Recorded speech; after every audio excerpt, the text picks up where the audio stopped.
प्रिय श्रोत्यांनो, आजचा आपला नामाची महिमा शृंखलेचा 12वा उपाख्यान, ज्याचा विषय आहे नाम आणि भगवंत. हा विषय केवळ तत्वज्ञानाचा नाही तर अनुभवाचा आहे. कारण नाम म्हणजे भगवंतच आणि भगवंत म्हणजेच नाम. हे दोन वेगळे नाहीत तर एकाच सत्याच्या दोन बाजू आहेत. संतांनी म्हटलंय, नाम आणि नामी नाही भेद, एकरस आहे दोघे. भगवंत सर्वव्यापक आहे. तो सृष्टीत प्रत्येक जीवात प्रत्येक अणुरेणूत आहे. पण आपण त्याला पाहू शकत नाही, कारण आपले डोळे स्थूल आहेत. म्हणून भगवंताने स्वतःलाच अशा रूपात प्रकट केलं की सामान्य मनुष्य त्याला स्पर्श करू शकेल. आणि ते रूप म्हणजे नाम. नाम म्हणजे भगवंताचं सजीव चैतन्य रूप. भगवंत निराकार असला तरी नामाद्वारे तो आकार धारण करतो. ज्या क्षणी आपण नाम उच्चारतो, राम, कृष्ण, विठ्ठल, हरी, त्या क्षणी आपण भगवंताला स्पर्श करतो, कारण भगवंत नामातच वास करतो.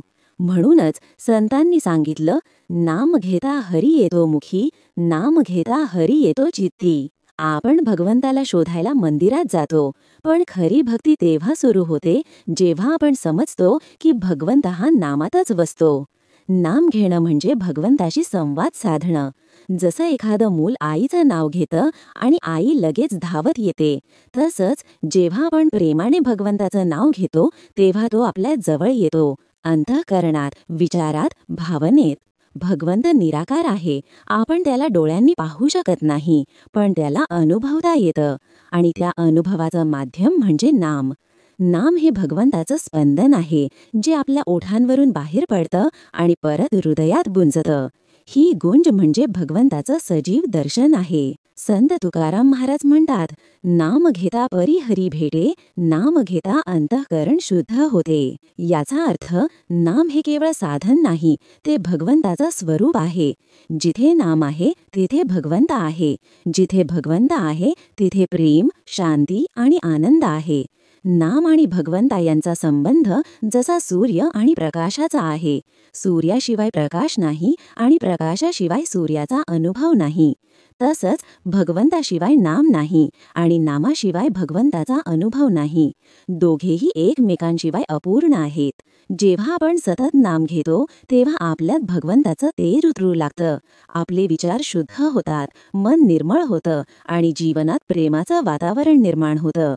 नाम घेत राहिलं की भगवंत आपल्यात स्थिर होतो, आपल्या बोलण्यात, वागण्यात आणि दृष्टीत.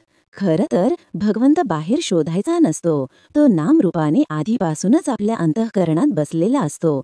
फक्त त्याला जाग करण्याची गरज असते आणि ती जागृती होते नामस्मरणाने. प्रिय श्रोत्यांनो, भगवंत आणि नाम हे वेगळे नाहीत. नाम म्हणजे भगवंताचं सजीव दर्शन आणि भगवंत म्हणजे नामाचं अखंड चैतन्य.